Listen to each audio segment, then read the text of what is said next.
What's up, everybody? Welcome to a brand new episode of Granny's Peach Tea. We are at episode 28 at this point. I know, that's 28 episodes, huh? We've been doing this a while now. I know, we're like not professionals. I was about to say we're experienced, if you want to call it that. Yes, we're experienced amateurs. Exactly. As I was taught in the 5th grade, the only difference between an amateur and a professional is the professional gets paid. Exactly. So, but thank you for joining us tonight, wherever it is, if it's on the Facebook stream, through whatever Pop Culture Post group that you're a part of. You're joining us on YouTube, if you're joining us on Instagram or Twitter. Welcome to the geeky goodness of a jar of urine. If you're in a podcast, if you're joining us from a audio-only version with your podcast, thank you for that as well. With me, as always, is Jason. Jason, what's up, man? How's it going, Eddie? Good to be here, man. Good to be here. I came up with my Suicide Squad name in honor of this episode. I think I might come up with a new name every time I see that it calls for it. I like it. What is it? Property of Harley Quinn. It's also the Nice. tattoo that I have because again, you know how much I love Harley Quinn. Yeah. And I think if she were a real person, I would probably be in a terrible relationship with her. And I probably would have Property of Harley Quinn tattooed on my back. So Nice. But yeah, good to be here as always. I'm excited about this show. I know we didn't have much tonight, but what we do have, I think, is pretty big.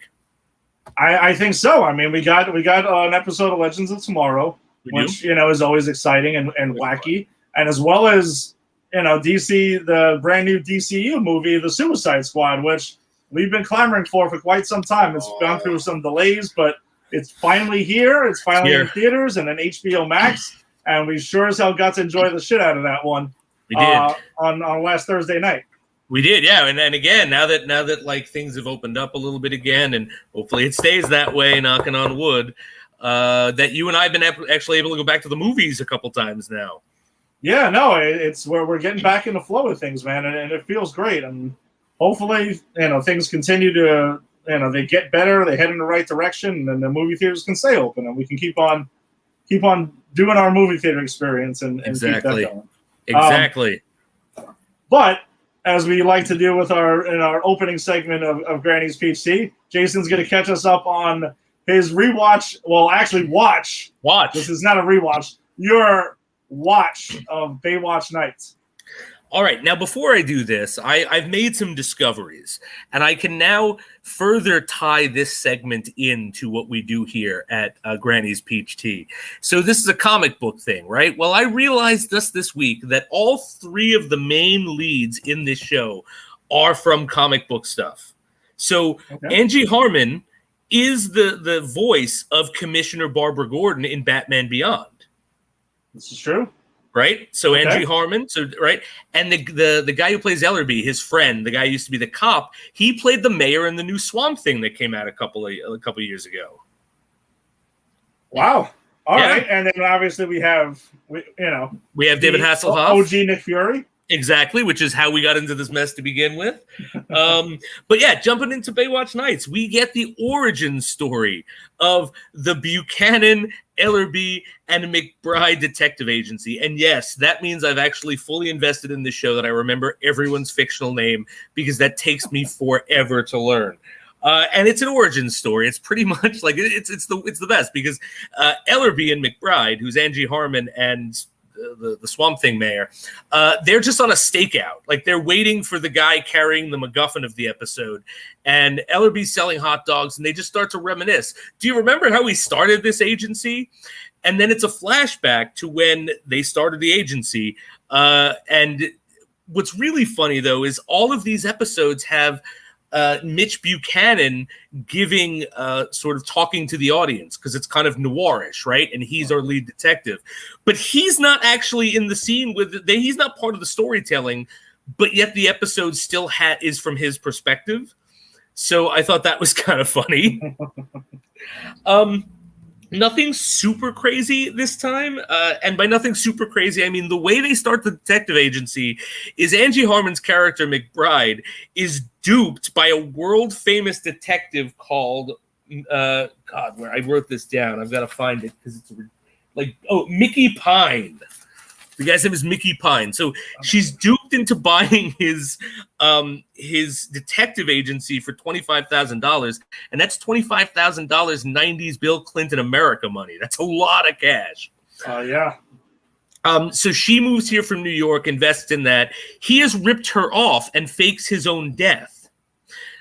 Not to rip her off, but because he was also undercover in the jade smuggling business, and he was setting up the jade smugglers to make a move, so he faked his own death and used Angie Harmon to lure them out. But he doesn't refund her money by the end, and by the end, her and Ellerby and Buchanan have to go in together to make it happen. So it was the origin story of the detective agency. Wow. So yeah. I'm surprised they didn't spin it off to Bay White's Knights Origins. It should have been. I actually did have to check that because the way it was shot, I was like, I wonder, because Angie Harmon was in one episode of Baywatch, and I was like, I wonder if this was just the episode she was in and they did it like a clip show, like, oh, let's tell this story. But it wasn't. They actually really did write and shoot new things. Is she playing the same character? She is. No, she is. She's okay. playing McBride. Like, so that's that's probably how they spun it off. It's like, okay, we're gonna take the cop, the beach cop, and this New York detective who we're gonna just jam in there, and that's gonna be our spin-off cast. All right. But, so I mean, there's no chicken this week. There's no Shaft. No chicken, no chef, nothing. Again, this was a tame episode in comparison to the other ones. Like, even with the weird jade stuff, it was, yeah, and there's a weird driving jazz music montage. That was, yeah, so, like, Ellerby's driving, and there's jazz music, and it's cutting back to jazz musicians playing in the bar, and then it's cutting back, and Buchanan's driving, and Ellerby's falling asleep. That's probably the weirdest thing in the episode. All right, so we're going to chalk this up under one of the least exciting episodes of Baywatch Nights that we've got to hear about so far. Thus far, I was like, it's going to be disappointing. But I have to ask, because I forgot to ask you, we didn't discuss it on Thursday. Did you have a chance to watch any of these episodes? Unfortunately, I did not. But I'm going to watch the chicken episode because that one will not get away whatsoever. Now that's the one to watch. That's it's either that one or the one about the phone sex operator. If I was going to say we had to watch one of them, it's one of those two because those are the craziest so far. Well, maybe part of the reason I couldn't have time to do this is because I had to answer my own questions surrounding He-Man and She-Ra that I could not let go from last week's episode. So I had to keep on doing some more research and watching more episodes. And then I got into this whole discussion with Jerry's cousin, Danny. We were at a Yankee game, and we started talking about it. And then we went into like the new adventures of He-Man and why that happened. And it's bad. So do you have some interesting takeaways from like this new rewatch? Like have you learned invaluable things that people listening might need to know? All right. Well, I mean, I did rewatch He-Man and She-Ra: The Secret of the Sword, and we were wondering what was She-Ra's deal exactly. So apparently, what I discovered in that, because that was her introduction, and that was actually a film that was released in theaters, right? And I do recall seeing this in the theater, right? So, but I just apparently blanked out on any of the details. So the thing that I discovered though was that She-Ra was actually working for the Horde. On another, I don't know why it was another dimension. It was just kind of weird. Why another dimension? I don't know why it's just not on Eternia. Yeah, it should just be somewhere else on Eternia. Yeah. Right? Or just say, hey, another planet that's like next to it, and that's it. Right. Whatever you want to do. It's another dimension. She's working for the Horde. She was kidnapped as a baby because apparently Hordak went and stole She-Ra. He was going to steal the king and queen's children, but only was able to get away with She-Ra, right? And did not grab Prince Adam, and then escaped and jumped into a whole nother dimension. And then I also found out that Hordak was Skeletor was his pupil at one point. What? And was on Snake Mountain. Like, that was his stomping grounds. And apparently he comes to Eternia at the end of it, and it's like, oh, my pupil. He keeps calling him that. I'm like, we get it. We understand what that means. Okay? You taught him. All right, we get it. We understand. So enough with that. But yeah, so we found that out, and then like the sorcerer was involved. She was having some dreams or some crap like that. Like, and then she had this. I don't know where, they don't explain where the hell the other sword came from. She just has it, and it has the whole gem in it and everything, and it's showing her like visions and stuff like that. So she calls Adam, gives him the sword. Go to this other dimension. Go find the right person to give it to. Like, you'll just know. She literally doesn't say. She says, yeah, you'll just know. And I guess the sword kind of just tells him exactly who it is, because he gets into some shit with this whole thing. And I didn't realize She-Ra was leading a rebellion on Athena. Was it Athena or Eternia? Whatever the hell her planet is. For Hordak or against Hordak? No, so she's for Hordak, and then eventually, like, Adam and He-Man are helping the rebellion there. So she ends up flipping sides after He-Man says, oh, go see what they're doing. They're evil. Like, you're not going to like it. And she actually does that throughout the episode, and she sees that the Horde is evil. Oh. The fact that they called the Horde and all this other stuff didn't tip her off. I mean, but apparently... She didn't know they were evil? What, with the child abductions? Like... No, she had no idea about the child abduction. I don't know what Horde... They never say what Hordak said she came from. But whatever. There's a lot of things left out, okay? But then what happens, though, is that, yeah, she sees the Horde is evil. He-Man's captured. The sword ends up telling her stuff. And she's like, all right, I got to help him. This is who I need to help. And then she just picks up the sword and, the honor of Grayskull or whatever. And they never say how she knew how to do any of this. And she just turns into She-Ra right there. And then she finds a horse, is Swiftwind and all this other crap. So I got yeah. The horse comes after? Like, the horse wasn't a part of it up until then? Not really. Yeah, it's kind of weird. It's kind of a little bit of a bizarre because origin. Cringer was actually Prince Adam's cat. Like, yes. No. That's why he becomes Battle Cat. No, the horse is just there. And then when She-Ra and He-Man go back to this, like, rebellion, then he's just like, listen, she's okay now. It's okay. She was misunderstood. And boom, that's it. She ends up becoming the leader of it. That's crazy. That is crazy. So the story ends on Eternia, right? Because the Hordak, of course, goes to Eternia, and then they got to go fight there because they have like 20 different battles. By the way, both of them change back and forth like 8 times each, and I had the whole music stuck in my head of all of it. And yeah, so they go ahead and it ends on Eternia, and the king and queen are so happy and thrilled to see her again. But she's like, listen, there's a rebellion on the other planet. I need to go help them. They're being, suppressed and everything by the Horde. I got to go back and defeat them. I can't just kind of like leave them hanging dry. So that's why she's over there and not on Eternia. Okay. Because she which is fine. Okay. I can buy that. I can buy that. That makes sense.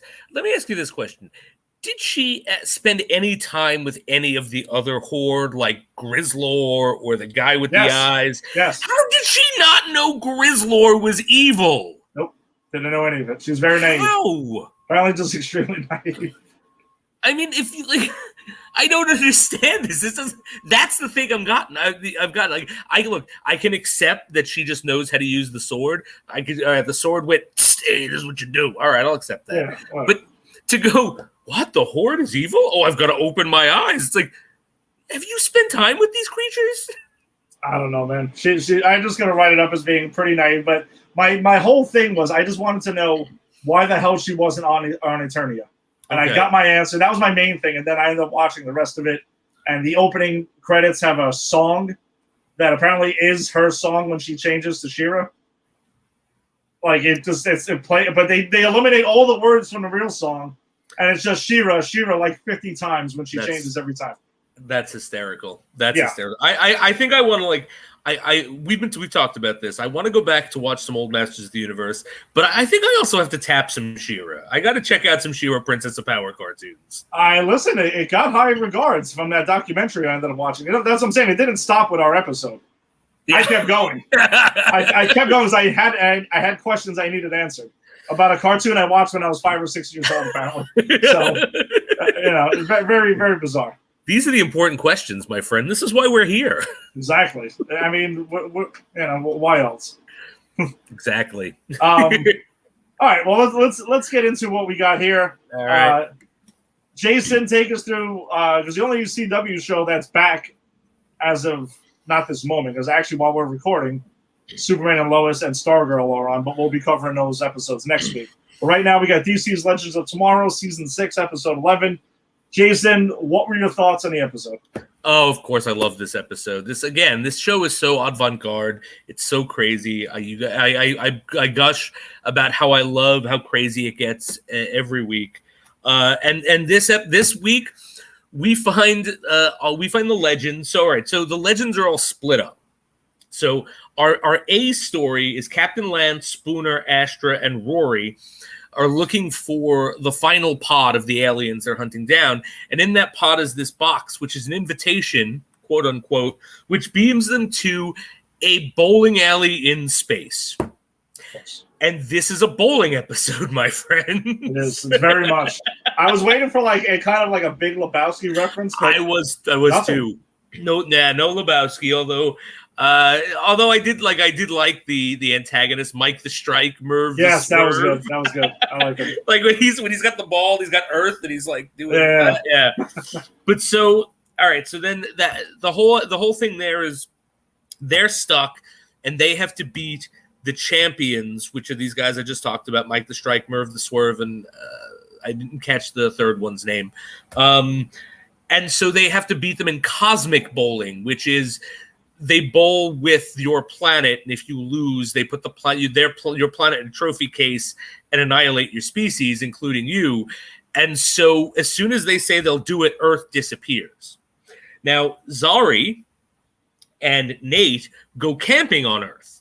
And if you remember, this is Flannel Zari. This is alternate universe Zari.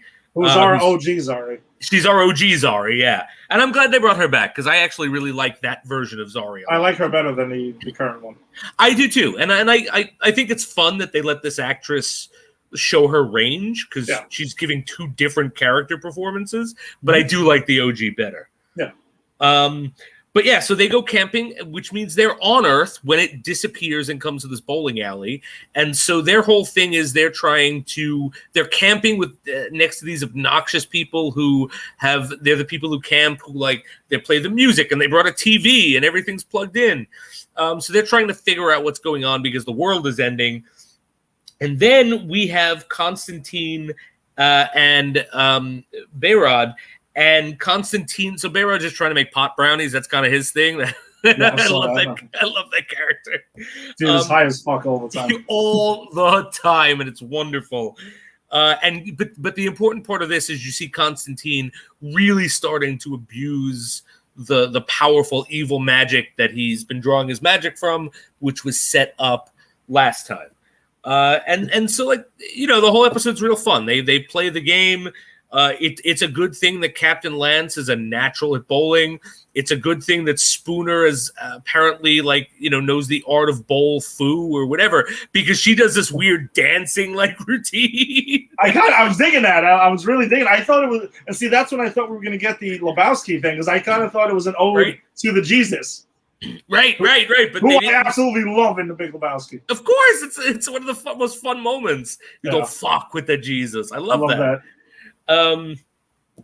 So then there's, I think, one of the best character moments comes with Mick, Rory, and Spooner, because Spooner's really good, Lance is really good, Astra sucks and she won't even try, and Rory won't take his gloves off, so he can't actually put his fingers in a bowl, and Spooner keeps giving him shit. And eventually, Lance goes, with the help of the kindly old gentleman who owns the bowling alley, who's an alien who wants them to succeed because he's lost control of his bowling alley. She decides, we're just gonna have fun. We're gonna eat nachos and drink beer. It brings them closer together. And Rory has this nice moment where Spooner's like, "Why won't you just take your gloves off?" And he lifts him a little bit. He's got burns, and he goes, There are images in the past people shouldn't see, and I thought it was a nice moment. And then they figure out how he can, cut the gloves and still keep them on. And then, of course, he's also really great in bowling. And hashtag spoiler, they the world doesn't get destroyed, and they win, which is a good thing. It is a good thing. Yeah, they win. Oh, and there's a great montage. I forgot this. The D story is with Captain Sharp and Gary picking out a wedding dress, and Gary's trying to keep her occupied because they can't find Earth and they can't find Captain Lance, and the wedding day is coming up. And so, like, at one point, Gary's wearing a wedding dress and they're both drinking champagne. And I just love that character of Gary. I just think they just go so many fun places with him. And the butt of the joke isn't that, oh my God, it's a man in drag. The butt of the joke is he gets so into this that he is also trying on dress. Like, this is for us. We're drinking champagne and we're picking out a dress and we need this. And so I just think that was a lot of fun. And that's pretty much that. That's the episode. I thought this was a legitimately fun episode. Definitely worth watching. All right. Well, before I give my thoughts on this, because we have a special guest, a guest host this week who's been with us a couple of times. You've seen him his stuff on Pop Culture Pros. He's popped in and does Just Too Sweet. He's been with us. He's been on Empire 161 when we were doing Star Wars stuff too. We got the great Bert. Bert. Yo. Good to have you, brother. Good to see you. It's been a while since I had some Granny's peach tea, so I had to come back and re-up, I don't know. Listen, there's always plenty of Granny's peach tea for you, Bert. You're always a good mixed ingredient in it. Plenty to go around, my friend. Cheers. Yeah, you guys were talking about Legends, right? Yeah. I was just about to drop mine, and I know you watch the DC, the CW DC shows as well. But I was actually going to say, Jason, the one thread, like the D storyline this week with Sharp and Gary, that whole thing just annoyed me. I was just kind of like, really? I don't know. It was just pointless in a way. Like, it was just like, all right, we got to give them something to do, so here it is. And yeah, I just think overall this episode was probably my least favorite of the whole season. Okay, and I didn't hate it. I didn't think it was like. Listen, I didn't think it was complete trash or anything like that. I'm not. Don't get me wrong, but I just think that like they're on such a bizarre, crazy run, and this checks off the boxes with bizarre and crazy because we're talking about cosmic bowling and the Earth being decided by a freaking bowling game of bowling and stuff like that. So that was pretty wild. But I was like, I don't know. I was okay with it. It was. I don't feel for Legends. It was a little underwhelming. Yeah, I can see that. Bert, what were your thoughts? Because I know you're a big fan of Legends of Tomorrow as well. Legends is probably the best Arrowverse show right now. Besides Superman and Lois. I'm with you. But like Legends, like Flash, like if we have to talk about Flash, it's fine. I kind of fell off a little bit on Flash this season. I'm just kind of like over it. But Legends, like for me, it's can't miss because I feel like even though it started out a little rough because they kind of were stuck within their parameter of the time traveling and all that stuff. Ever since like season 4, like season 3, they've accepted the weirdness. Yep. They've accepted the crazy stuff. Like it's just full on. Like they have no regrets. They basically found what their niche is. And this season, like literally, they had the episode with where it turns into like a Disney movie for like a second with animation. Yeah. It's just like it's crazy, and like I'm happy this season that Constantine is getting more play because he's kind of been background a little bit the last couple seasons. I loving Spooner. I when she first came on, I was like, but then she's grown on me a lot. Like really fun character. But this episode was fun. I mean, the what were they called? The Pin Killers. The Pin Killers, yes. I love that. That's a goated bowling team name if there is one. Right. The fact that like Nate and Zari were like on the Earth when he was like picking up the ball and like, what is that? And it's like, oh, it's a finger. And they shot the finger. That was a great moment. I was like, what is this? This is so good. And the line before that is, well, you can win this, but it'll take a miracle. And then that is what happened. Yeah, exactly. But yeah, I just love it, man. Like for me, like, the fact that they were able to do more with Gary that they've done compared to past seasons, the fact that he's an alien, that he's like, had this whole history. Like I was just like, oh my God. Because I was wondering last season what the hell was going to happen for this season. How are they going to get back Sarah? Where is she? Who took her? And all this. But like for me, this season so far has been awesome. Yeah, Like, I'm loving it. they're having a great run. And Bert, I think, Jason and I both agree with you. This show is definitely, well, I think now because Black Lightning is wrapped, and which I think if we had to rate the entire this whole year, we probably go Superman, Lois, Black Lightning, Legends, or I don't know, Jason. Where are you at between? If you had to pick between Black Lightning and Legends, that's number 2. That's like a Sophie's choice. That's hard because they're both tonally so different. Oh yeah, totally. And like I think I thought Black Lightning was great, but I think like thinking about all 4 seasons of Black Lightning, I think it was probably its third best. Whereas this I think is on par with past seasons because again I just rewatched all this stuff.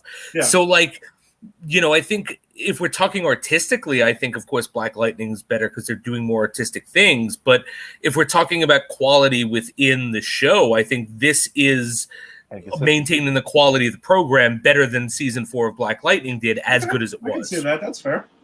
That's absolutely fair.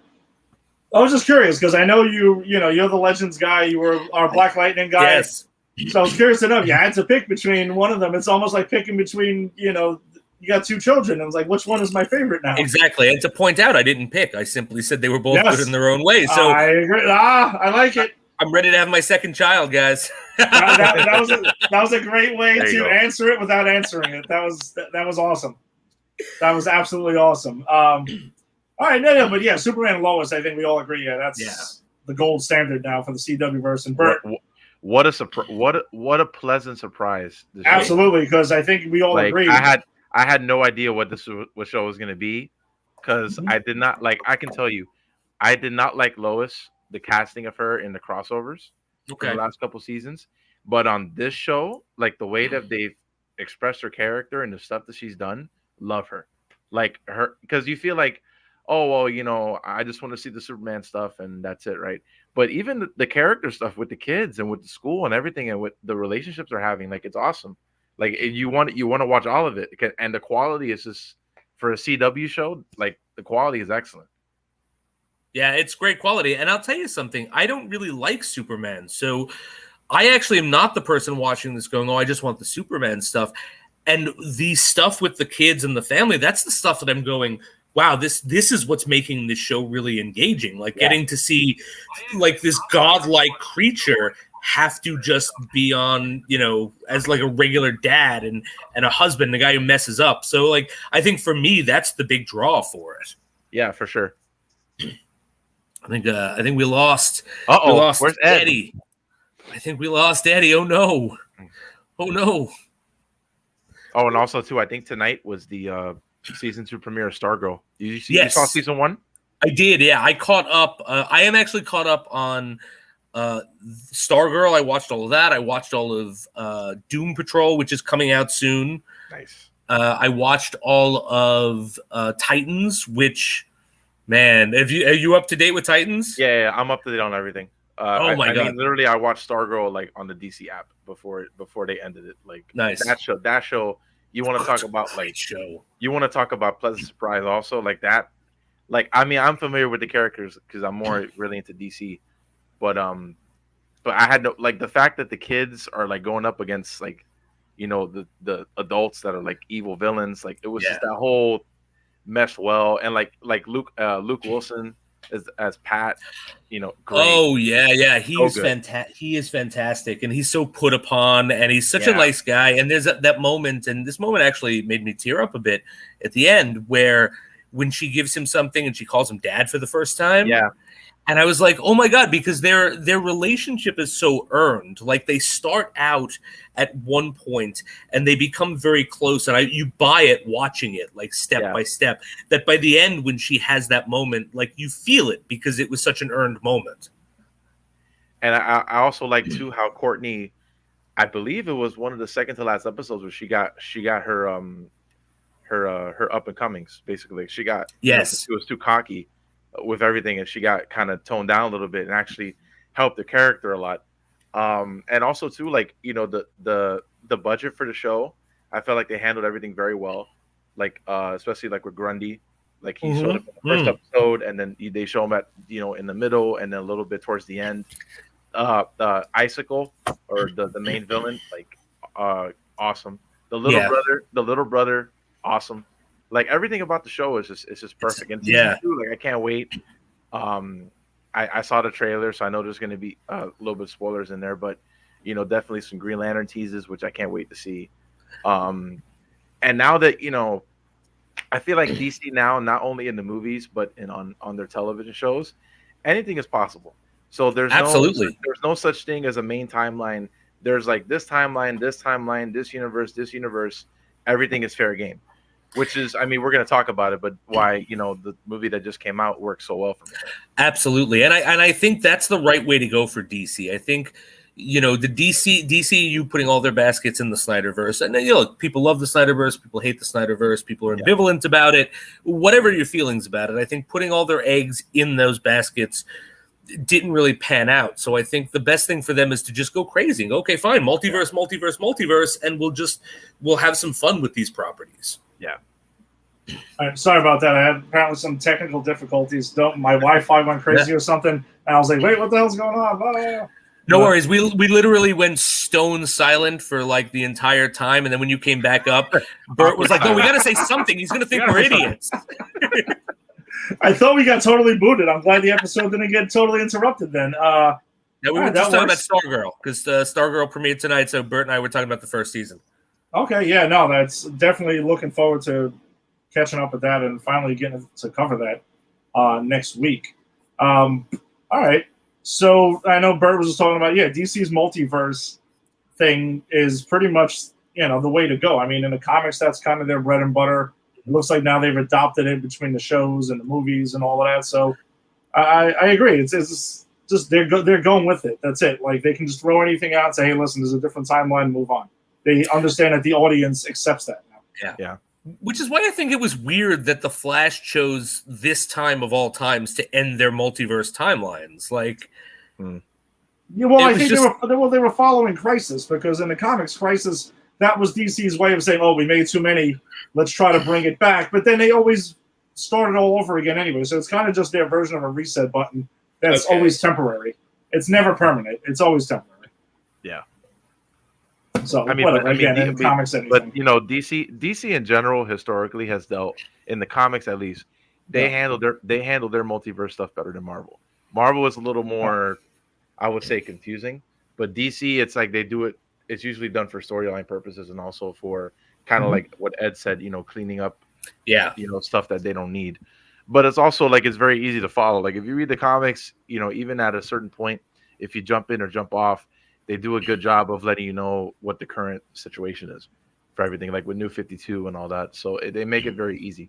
Yeah, and they cherry pick stuff, and I think Marvel, I guess you could say they kind of followed somewhat with that because they did the latest Secret Wars was there, and they were kind of like, all right, Miles Morales is popular, so we're going to keep him and throw him into 616, and we're pretty much going to wipe out just about everything else, and that's that. So, whatever. Yeah. But they're both of them right now, cinematically, are going all in on the multiverse. Like Marvel and DC are both adopting it, so it'd be pretty wild to see. Like Bert said, in the comics, DC handled it better, and obviously we know the movies. The MCU is light years ahead of the DCU right now, and they're trying to find their footing. So, we'll see what happens. I mean, maybe this is where DC like closes the gap a little bit or something. I don't know. I mean, I think we all agree. The three of us just hope we want good movies from everybody. We always hope they all do well. Absolutely, and that's when everybody truly wins. I think that's the most important thing because look, I think DC doesn't need to play catch up. I mean, DC like what they did with Suicide Squad. Get a guy that cares about the properties, that wants to tell these stories. Give him free reign. Let him do what he wants. Don't worry about trying to plot with this and connect with this. Just make a good movie. Make a good movie, fun characters, fun story. And, for Suicide Squad, what they did in the movie, that was a kind of a niche thing, right? So, much more for adults. But like I said, you could do the same thing for like Blue Beetle. That's coming out on HBO Max. They have they casted the kid from Cobra Kai, Yeah, great Yeah, casting. that's awesome. I mean, and like with Batgirl with Leslie Grace, that's going to be on HBO Max too. So it's like it doesn't have to be all connected and just make a good story. As long as the story is good and creator has free reign to do what they want, that's it. Because I mean, I went into my review for Suicide Squad is actually up on the site, Pop Culture Pose, if you want to read it. I kind of went into the fact that the 2016 version, it was just like they took the concept, I guess, of whatever David Ayer wanted to do, and they were so worried about the reaction that they were like, no, we have to change this, we have to put this a certain way, and it just totally sabotaged the movie. Like, I mean, look, what you can say whatever you want about David Ayer. I like his films. I feel like on paper, because he's very much knows that world of crime and all that. Matching him with the Suicide Squad on paper is a great idea. Now, maybe the execution didn't work, but I still feel like his vision wasn't truly utilized or shown. So that's why I feel, people with the new one that just came out, it's like they're just kind of like poo-pooing all over the last one. But it's like you can't really blame that on David Ayer. That's not his fault. He had his vision, and DC at the time were just like, no, it can't be like this. It has to be this way. But I feel like it shouldn't be like that. I feel like they should be able to do what they want, and whatever response the audience has, they have. As long as whatever vision that you want to put out there is out there. Same thing with Snyder. Same thing with everything else. Yeah, well, I think it's. I'm sorry, Jason. Go ahead. No, I was going to say I agree. I think I think the biggest problem I have with Suicide Squad and Batman v Superman is that they are trying to set a world up in like a second and third movie. Like, as much as I love the Batman stuff and the Suicide Squad, that's not there for the movie. You don't need that for the movie. That's there to set up a Batman thing. And I think, Bert, you said it best. Like, they shouldn't be trying to play catch up with Marvel. They should be doing their own thing. And that's what I've been saying. That's been my issue with the DCEU in the early days is they were just trying to play catch up with Marvel. And now that we're seeing more things like the Suicide Squad and the Harley Quinn Birds of Prey, and I'd even put Aquaman in there. I think Aquaman is the movie that started the trend. Like Shazam, like I think they're finding their footing of like, okay, we can do things that Marvel isn't doing, like be funny or be lewd, or we can do these different things, and I think that's the way to go for them. Well, when I say, all right, so let me clarify my statement then, because I'm pretty sure I said it on here as well. When I say bridge the gap, I just mean in terms of quality films. Oh no, That's I don't know. Not in the concept of. I didn't think you meant that at all. Yeah, I don't mean that because again, I think naturally fans are always going to compare DC versus Marvel because whatever. I think fans like us, we understand we like both. You're allowed to like both. Yeah. It doesn't matter. We just want to see good stories being told, good films. Like Bert was saying, filmmakers being able to say, "Hey, here's the vision I have. Let me realize it."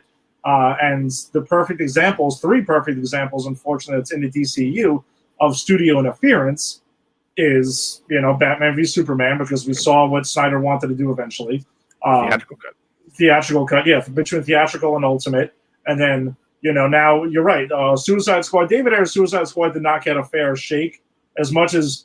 I know, like you said, fans are poo-pooing it over now. We poo-pooed it pretty damn good on this show. Before we got to see it. No, you did not. You said you had fun with it. Me and Tony absolutely despise it. I am a Suicide Squad apologist because it has Harley Quinn. And that's fair, but I think this is Katana.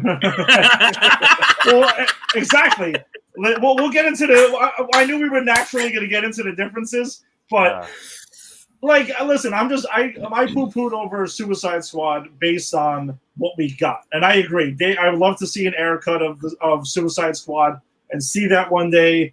I don't think we're ever going to, because again, they've already moved on. The new movie's already out. James Gunn has it.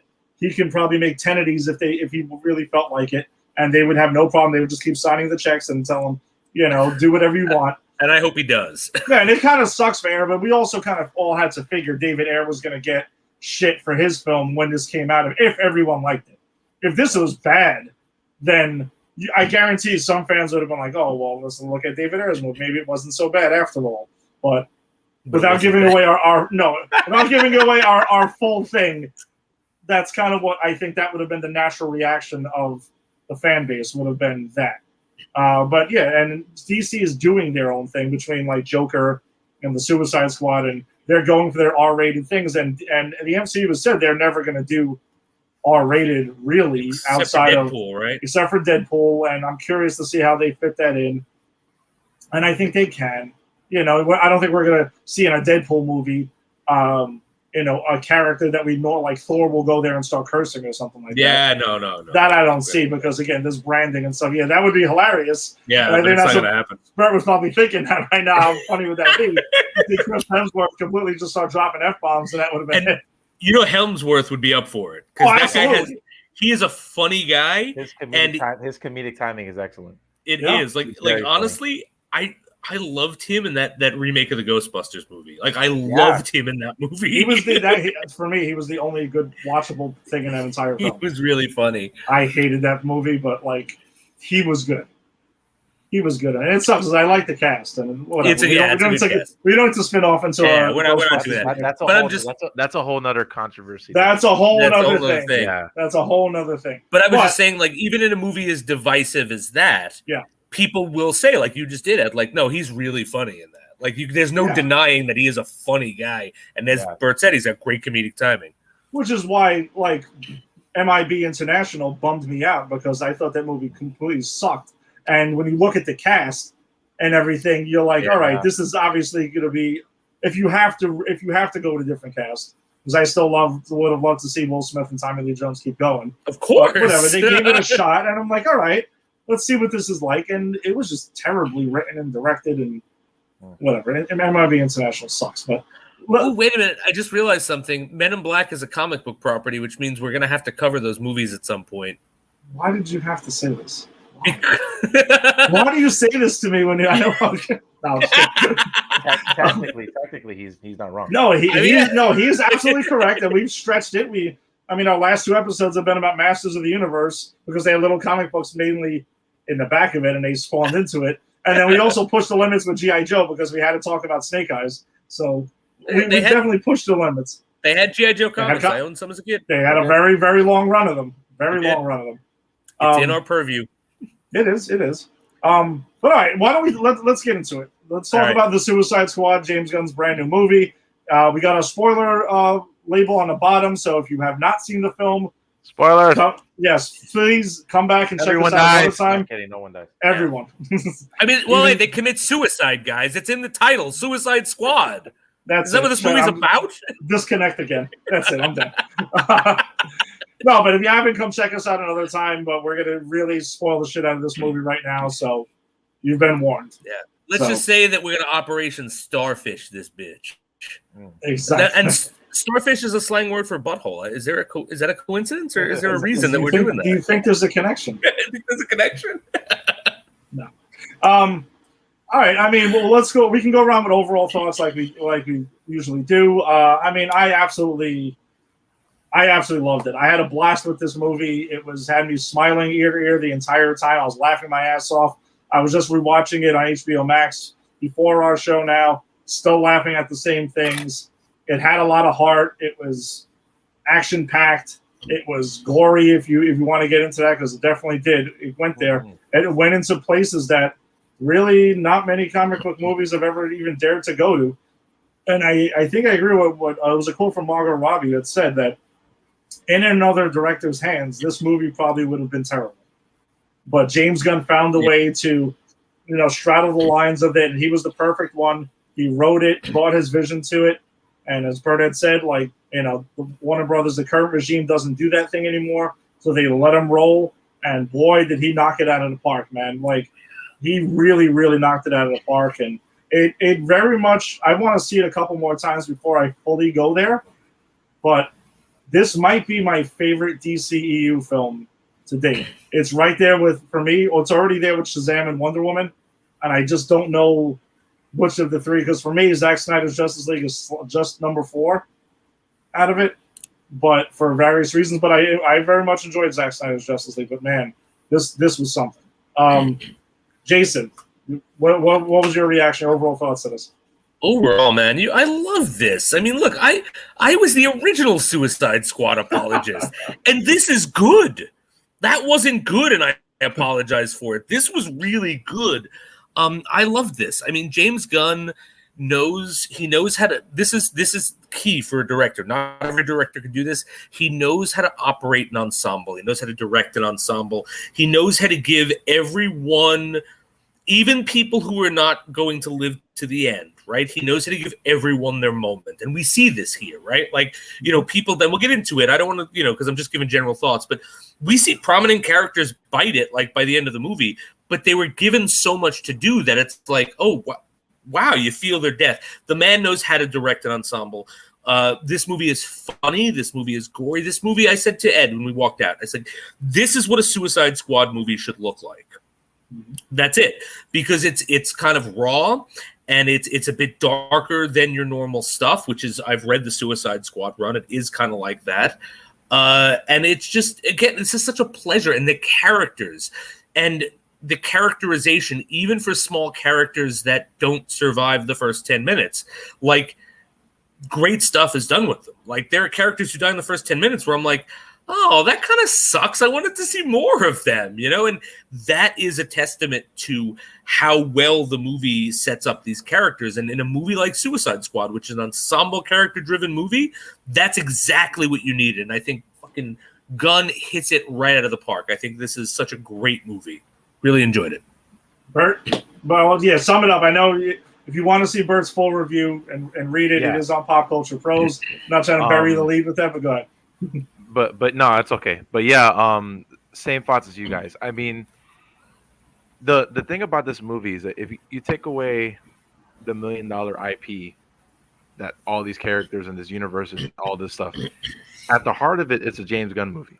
Yes. Meaning this is probably the most personal James. He said it, like, this is the best. This is the most fun he's had making a movie ever. Oh.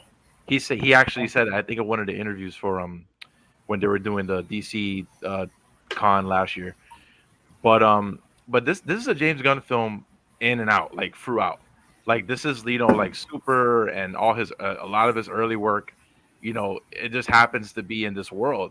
And the fact that he took characters like Ratcatcher 2, Yeah.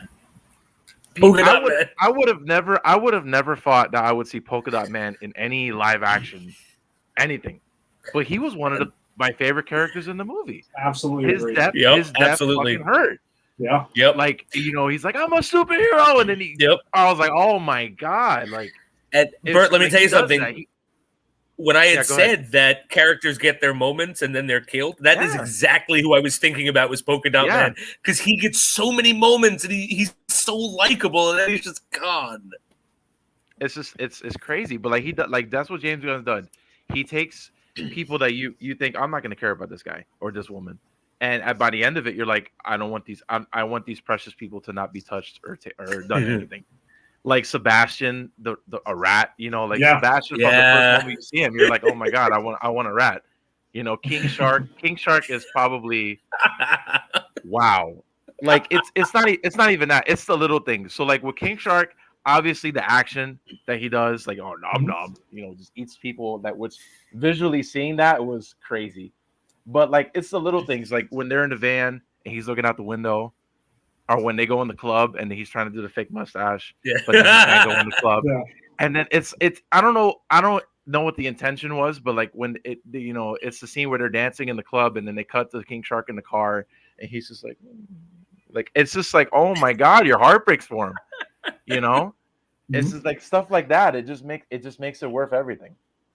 Yeah, and I see. It's funny that I agree, Bert. Like that was actually a really heartfelt moment. I love the fact that it was like, hey, this is what King Shark is doing. Obviously, King Shark cannot be in there. We're not going to be one of those movies that loses track of characters. Yeah. And then it's like, well, where did he go? Where the hell has he been the whole time? Well, you kind of got to see him quick. They kind of tug at the heartstring quickly. And then it's like, all right, let's back to the fun, because in that scene, that whole scene that you're talking about, we get Polka Dot Man and like the 70s kind of like shirt and pants, and he's like almost disco dancing and surrounded by a bunch of images of his mother. It's like that whole thing was so good. At, Well, at, look, like, at the end, he's like, Yeah. "It's your mom," and then it's like, "Arr!" And so she's like smashing the building. It's hilarious. So there's Alex, by the way, giving the Yeah. movie a 9 out of 10. Who came to see it with us? He Props did, to Alex. He did. Yeah, he joined us with it, and it seemed like he had a great time with it too. Yeah, no, he enjoyed it. We were talking about it on the way home. He really did enjoy it. Nice. But yeah, and I want to point out that I think the use of Peter Capaldi as the thinker, I thought, like, perfect, like not what I expected, right? But because he's a sleazy thinker, you know. It's like they gotta track him down because they know at night he goes to a gentleman's club every single night. Yes. Apparently, And every night. What's the line? She's like, "Oh, do you want a dozen? Do you want a dozen rats up your ass?" And then he's just like, "You wouldn't be surprised with my answer." Like, oh, That's great. And this is where we're going. Then you find out at the end he sexually assaulted the alien starfish. Yeah, that was. Yeah. I mean, but like, what a great characterization of that character. Like, not what I expected, and like villainous, but and it works. Fun, and it works. Like, and getting to hear Peter Capaldi, a former Doctor Who, say something to the effect of like, "Oh, stop clutching your fucking pearly whites." Like, he was just hammering it up, but it was good. It was perfect. I loved it. I loved it so much. His performance.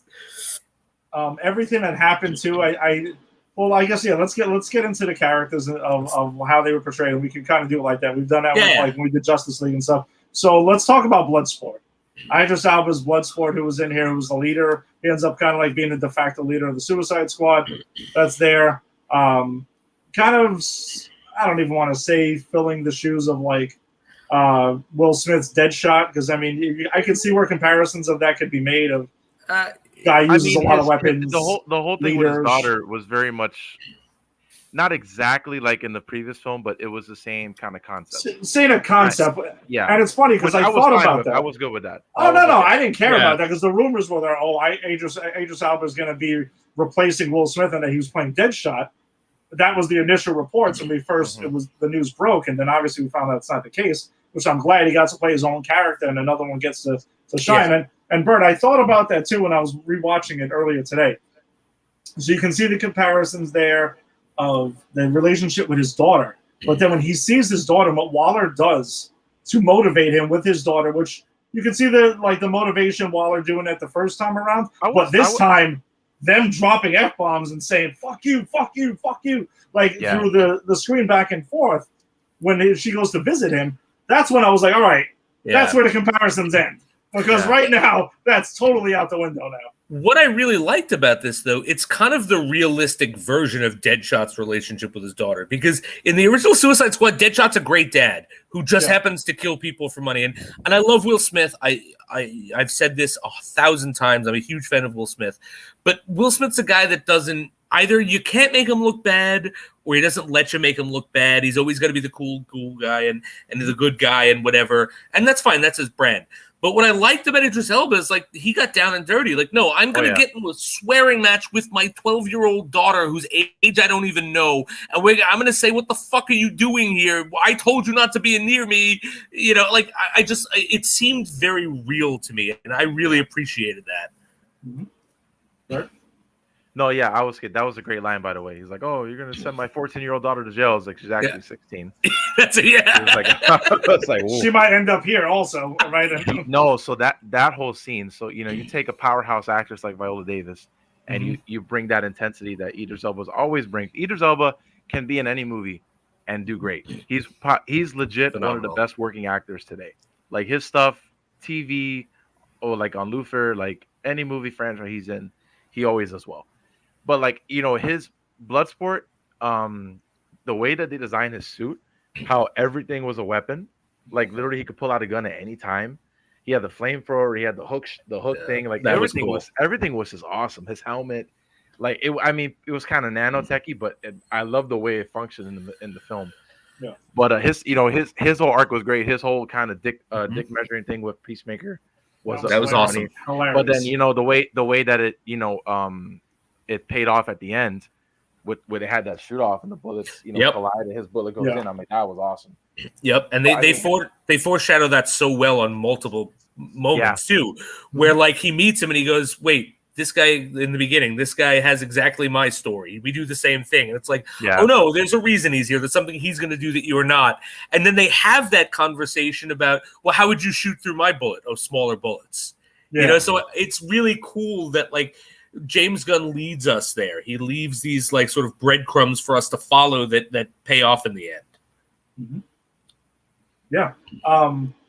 And it was but then with Bloodsport being a guy who's like, oh, there's no good in me, there's no this and that, you could see he obviously has a heart, and for a lot of the film, he is kind of the audience, especially when we first meet the Suicide Squad, and he's walking through with Peacemaker together, and they meet King Shark, they meet Ratcatcher too, and then they meet all these guys, and they're just and Polka Dot Man and everything, and he's just like, what the fuck?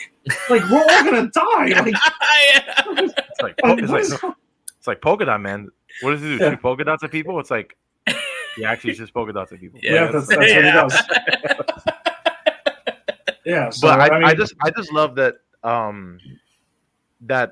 so the people that survive at the end, so like Harley Quinn, Bloodsport, spoilers, King Shark, Ratcatcher #2, and almost Polka Dot Man. Almost. They were the best. They were the most heroic people of the Suicide Squad. Because that's what I loved about this movie too, that not everyone that's arrested, that's in Belle Reve, is like mustachy, twirly evil. Like they just like Ratcatcher #2 is like, oh, I came to America and I robbed the bank. Okay. Yeah. Because you have to remember too, Waller's not stupid. If they're gonna arrest a supervillain for a petty crimes, he's gonna transfer him over to Belle Reve so he can use them. And I would also argue, if you guys maybe want to talk about this, I would argue that even though Starro is like the big thing that they destroy at the end, and Starro was done perfectly, by the way, awesome. I think Amanda Waller is still the villain of the movie. I can see that. I can completely see that. I mean, I agree more so about this movie than the last one with that. She's technically in it less in this movie, but like in the scene where the staff that she's working with, they keep on asking her, "Oh, are you actually going to do that stuff with Bloodsport's daughter?" And she never answers them. She just kind of gives them a look and like walks away. But at the end, when they literally turn around to go, think about how cold that is. The fact that it's like, oh, we're gonna let this, you guys got the records, you destroyed everything, we don't care anymore. Let the alien destroy those people. And James Gunn does a great job of showing you that, not just telling you. Like it cuts to those shots of the kids in the crowd looking for their parents and running away, and just Amanda Waller like, no, your mission's done. That's it. And then they turn around and she's almost like to the point of like, because when Viola Davis really gets into it, the boogers and everything start coming out. And it's like super intense.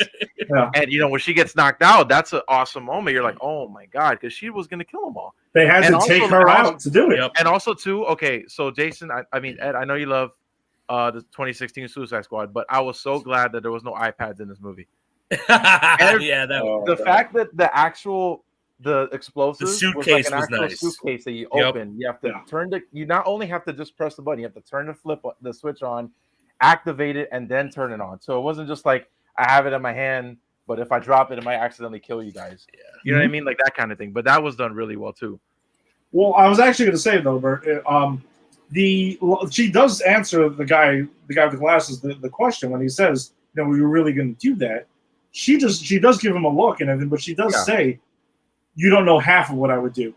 Yeah, and I think that's even more chilling because then it just goes and he looks at her like, oh shit. Like, who am I working for right now? You want to talk about perfect casting, like all time? Absolutely. Like Viola Davis as Amanda Waller is up there. Like you want perfect casting. Like I'm so glad that they brought her back, and I'd be like they just bought the best parts of the previous film to this movie.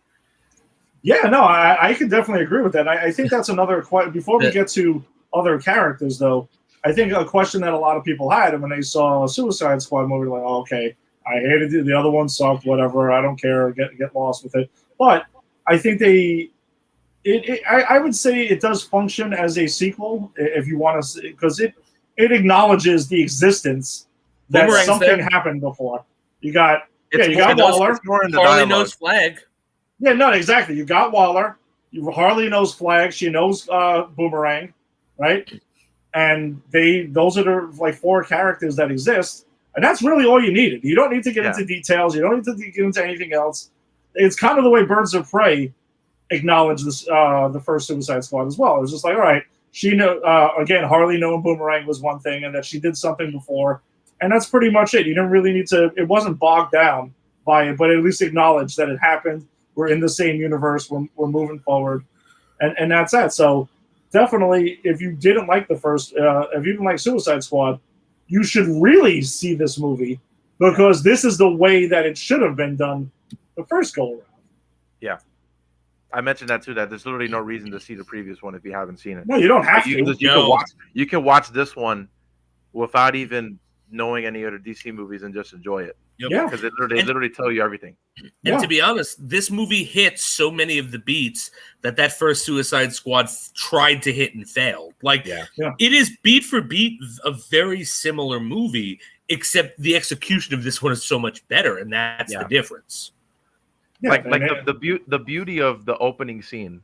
So when I mean the opening scene, the opening 15, 20 minutes, when you get introduced to this team, right, and you think, oh, they're badass, whatever, and introducing what was Savant, right? Yeah, Savant. What a fucking great introduction of a character. Yeah, because I'm wondering, like, I'm me watching this, I'm like, where is this going? And then it's just like they go on the island. You have the character interactions, TDK, Javelin, all these people, and then they go on and they all die. Like, it's just they all get ambushed, and it's just like that's Warner Brothers Presents, and it's just like that's the opening of the movie, and you're just like, where is this going? And the person who has the worst death is Boomerang, and I really think that was James Gunn going, "Oh, you think you know what this movie is? Exactly. Fuck that last movie. Boomerang is dead. Everyone hated Jai Courtney. Watch him eat shit with this plane hitting him." But I love that he was happy. He was happy dying. He was like, "Yep, yeah." If he noticed it a little bit, he was just like, "Where?" That's and it. I had a conversation with Bear about this the other day. He texted me and he was like, I'm kind of bummed out that Boomerang got offed in the movie because like we'll never see him face off with the Flash. Right. And I agree with that. I can agree with that, but you want to know something though? But Jason, you said it perfectly. For me, that was James Gunn saying, hey, all bets are off. You have no idea what's going to happen. You need to be on the edge of your seat because any of these characters can go at any moment. Yep, because it was the editing too. So the fact that a scene would happen, and then it would get to a climax, and it would say, "Oh, 3 minutes late, 3 minutes earlier, or 8 minutes earlier." I love that whole with the title sequences in the scenes. That whole part was brilliant. I also love the scene in the beginning where they throw Weasel out and Weasel drowns, and they're like, "Wait, did no one check to see if Weasel could swim?" And Amanda Waller's like, "Oh, she's so angry that no one checked on this." It's the side eye look. She's just like, yeah, so good, so good. And another thing too that's kind of related with that is when we find out that Bloodsport has an issue with rats, but it's not because someone overlooked it, because she does ask. And then it's just kind of like, well, I didn't let you know because trained killer. Yep. Not going to go ahead and divulge my weakness here. Yep. Yeah. And for me personally, since I don't like rats either, me neither. I was with Bloodsport the whole time where seeing the rats on screen and it was a lot of them. I was like, oh God. I mean, that's what I liked about another thing I like too was the bureaucracy. So like in the previous film, Amanda Waller literally kills all the team that she's working with. But in this movie, it's like, from the first time you see him, they're all placing bets on who's going to die. Yeah. That whole thing was hilarious. I did like that too. Yeah. And then, she comes in, it's like, what are you doing? And it's like, oh, we're just having a meeting of the day, Yeah. But like, there's, they kind of, at the end, they kind of basically help the team save the day because without them, they would have all been killed. And that's something I would. Well, whatever. We can talk about it now. It's fine. Before we jump into other characters, then. So with her people doing that, right, and we know at the end of the movie, there's a deal made between Bloodsport, and they get the whole information, and they pretty much blackmail Waller. Waller has no choice to let them go.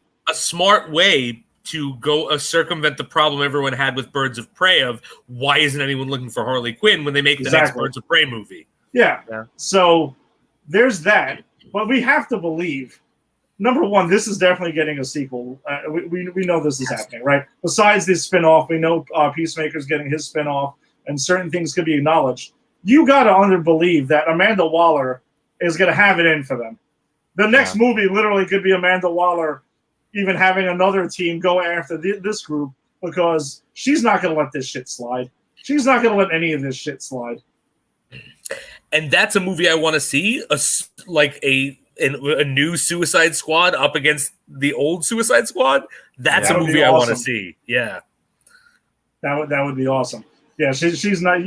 From what we know of her, there's no way in hell she's gonna let them walk free and be okay. She wasn't even really that mad. She was just more like, Dubois. Was like, oh, it's encrypted. I put it. It's on the server. I'll put it on the web if you let us go. Da, da, da. She's like, I told you I'd make a leader out of you, Dubois. Yeah, and it's just like, man, she's not even worried about that. She's just happy that she was able to put him in this position. Yeah, but I still gotta believe she's gonna come back at some point and. Oh yeah. Want to get even with them. Called the Wall for a reason. Yeah. No, yeah, exactly. I think another character let's talk about is Harley Quinn. Let's get into this version of Harley Quinn. So this is the third iteration we've seen of Margot Robbie as Harley Quinn. So same actress, but three totally different ways she was written. I want to pose something here. I think I have realized that Harley Quinn is the most powerful member of the Suicide Squad. And here's why. She is the only one in the entire DCEU who realizes she is a very popular comic book character and literally can do whatever the fuck she wants. Because, there are things in this movie, where she just goes, you know what? I want to get out of here, so I'm going to take this pain and get out of here. Then I'm going to kick ass and I'm going to steal a key and then I'm going to walk out. And you know what? Someone gave me this javelin. I think it's going to be important at the end of my story. I'm just going to walk around with it and I'm going to learn how to run on walls. And when I kill people, it's going to shoot cartoons. I remember having a conversation when we did Birds of Prey where the question was, how does she know how to do all this stuff? And that's the answer. She knows she's a comic book character. She knows she's incredibly popular. And she goes, well, I need to do this.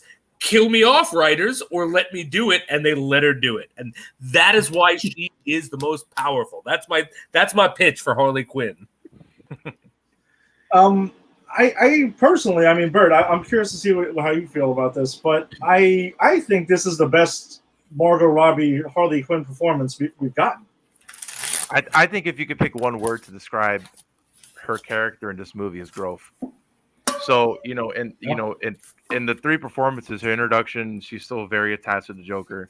Birds of Prey, she reaches her breaking point and has to basically rediscover her identity of how she's going to be on her own.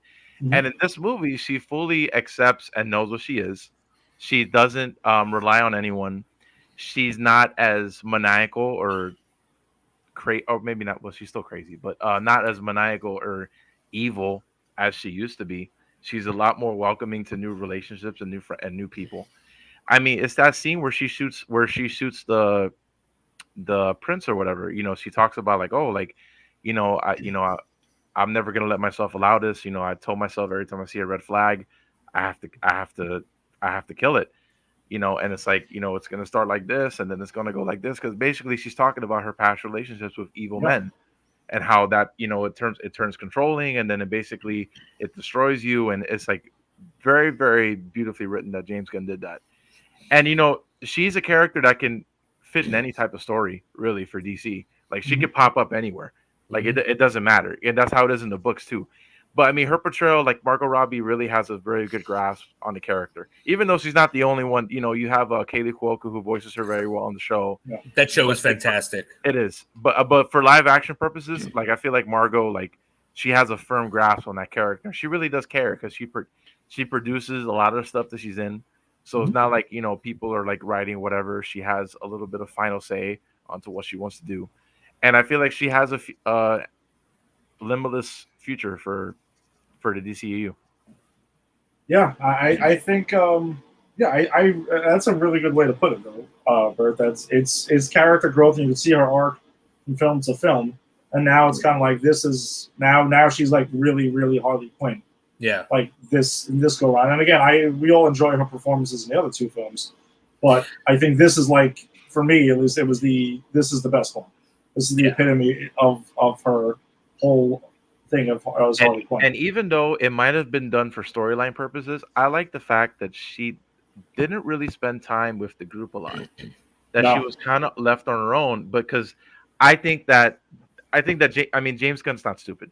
I think James Gunn understands that if I put Harley in the mix with these people, she's gonna she's so charismatic and so magnetic. Stealer. It's gonna take away from everyone else. So I feel like he's okay. Let's do a way where, you know, she kind of can be away for some time, but you can still invest in her and be focused on her, and then, you know, she joins the group at the end, right? But so at the point where it's not distracting, because I feel like that was the problem in the first one. It was kind of like, you know, Harley was like chewing up the scenery and like basically taking over everyone. But in this movie, you know, they did it to a point where it's like, you know she's alive, you know she's out there, but it's not like she's gonna steal all the scenes that she's in with everyone else. No.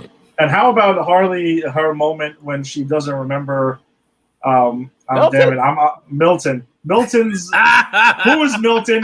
She thinks Bloodsport's Milton at one point. No, we had that whole conversation. As soon he walked in the building with them, I remember Milton. I was like, oh, it's the guy. And then when he died, I was like, oh, they killed the guy. Damn it. That was so. But I love how Polka Dot Man was so affected. Like, what he saved our lives. Like, he really did help us the whole time. He got him. He got him into the club. He bought him food. Like right before they were interrogating Tinker, he's like, "Oh, I got you empanadas." Like, bro, like he got him food. He helped him get in the building into Jotunheim. It was just like awesome. He's the R2D2 of the Suicide Squad. Unofficially. Yeah. All right, so let's talk about Polka Dot Man. Since that seems to be a character that we all like, one of the main ones we'll cover. We're not going to get into literally every single member of the Suicide Squad because some don't last long or whatever, like Pete Davidson. But let's if you hate Pete Davidson, you'll love this movie. You absolutely will. Man, true. Wow. I mean, I don't hate Polka Dot. I'm just saying. No, I like him too. He's actually pretty damn funny. So Polka Dot Man, like, I'm sorry, I'm gonna butcher his last name. Desmalchin. There you go. Master of all comic book multiverse. He's been in like every form of DC everything, live action, and is an Ant-Man as well. This is the role where he really gets to shine by far the most as fucking Polka Dot Man. And Bert said it earlier, like a character that none of us would have thought. I would have wrote up saying, yeah, he's one of the guys who's going to go really early, but he ends up having an entire arc, pretty deep, a pretty deep storyline there, a pretty crazy storyline, but gets a lot of comedic moments there that all hit, very heartfelt moments that hit, and he's pretty badass actually. Yeah. I mean, I was worried about how his powers were going to work because, I mean, it's polka dots. It's kind of hard to explain that. But the way that, it's an interdimensional disease, and, like, I have to, like, relieve myself twice a day. And, like, you actually see it, like, when he gets all bumpy and stuff. I was like, oh, that's cool. Yeah. And I love Peacemaker's like, that's a rash. Like what is that? And then I love how they literally stopped on the way and he, like, explains his whole thing, but like his whole arc was he was a awesome character. Like it was done so well. And Desmalchin, that's his thing. Like, in every movie that he's in, he does a good job of, even if it's for a few minutes, you remember him. Like he's a very recognizable. Like the Dark Knight. Like that's the scene that put him on. Like, I mean, yep. But in this movie, like James was able to realize that and say, I'm gonna give you a character that is gonna like give you everything that you always wanted, basically, like full on development. Like he starts out as like, super depressed and, not being wanted to do anything. And then at the end, he gets so elated that he's actually using his powers for good and helping people and saving the world. But then he gets killed. But you're just like, oh man. Well, look at it. Like one of his first lines in the movie, I don't know if it's first, but it's one of the first, is when Idris Elba goes, "We're all going to die." And he goes, "I hope so." Yeah. And his literal last line in the movie is, I'm a superhero. Like Yeah. he has such a great arc, and then done. And him getting to yell I'm a superhero is pretty heavy on a lot of levels, because I mean it looks bright and it looks funny, but he also is achieving what the whole point of why the experiments were done on him Yes. was to make him a superhero. So it's almost like he like fulfilled his dream, like his purpose right there was to be that, and then unfortunately bites it right after that. Yeah. So I mean, I would argue that he and I would say probably Cleo more are the hearts of the movie. Mm. I think Ratcatcher 2 definitely. Yeah. I mean, if she doesn't make the choices she does at the end, I don't think they stop Starro. well, let's get into that. Well, that could be Yeah. next. Let's talk about Ratcatcher 2 then as the next character. I definitely agree that Ratcatcher 2 is one of the hearts. And I think like there are so many ways. And again, like we talked about how this movie, I said actually, how this movie is hitting beats correctly that the last movie didn't. Like, so, you know, Ratcatcher 2 pays off the whole Idris Elba daughter thing because he starts to look at her as a daughter, and she has this absent father, this dead father, and she starts to look at him. And the fact that he's afraid of rats, he's you know, which is like this metaphor because she's Ratcatcher, and then he's afraid of putting himself out there, and he's afraid of, you know, showing weakness, right? Like I won't give you my weakness. And at the end of the movie, it's this beautiful scene where Ratcatcher 2 calls all the rats, and he gets down on like this, and he is paralyzed with fear, and they're running over him, and she has her hand on his back, and it's this. They set up this beautiful father-daughter dynamic with them, and I think, yeah, like she really does. I think she is like as you said, she's one of the hearts of this movie, and it plays so beautifully between the two. I mean, because that part that you're talking about, I mean, that shot in the trailer, you know, for months, I was like, wow, like I can't wait to see how that turns out, because that's the super emotional moment with the score in the background, and you know, her having that flashback with her dad, played wonderfully by Taika. Yes, that's right. Who has that line where he's like, oh, if you know rats have purposes, then we all, and they're like the lowest of the lowest that we have, then we all have purpose too, you know. And it's just like, and then she starts, you know, crying when she's, you know, taking down Starro. I mean, that was just like, wow. Yeah. Like, you took this character and basically made her like how, and like a lot of people, like I see on TikTok and on social media, they're loving her. Like her, yeah, she's fantastic. Yeah, she is. And another character that nobody could have ever dreamed of, that we would have seen on the big screen, number one, and then actually cared about, and like, oh yeah, they're one of the highlights of the film. Right. And I want to point out that even the movie makes a point of saying it's Ratcatcher 2. Like, this maker says, so you couldn't afford the Ratcatcher one. He's dead. But like the fact, like, this is not just a D-list villain. This is like a Z-list villain. This is the daughter of a D-list villain, you know? Yeah. But to do such like great character work with her, really, it shows what a great job Gunn does, again, with ensemble casts. And then with oh, sorry, I was gonna say go ahead. With Rick Flag, what a 180. Yep.